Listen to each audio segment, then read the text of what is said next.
How to fix EA anti-cheat service encountered error in FC25. So this is very quick and easy fix. All I have to do is to clear cache and delete all the storage that you have from Easy Anti-Cheat. Do so, just simply open up your file manager,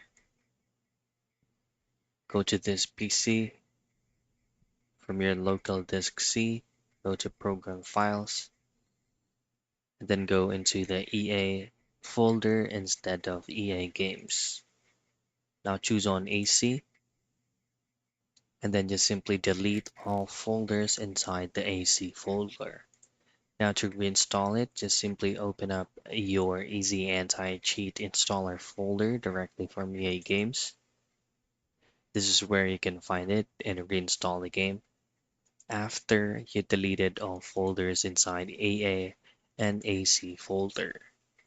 So that's the very least troubleshooting step that you can do for you to be able to fix EA Games or FC25 anti-cheat service encountered an error.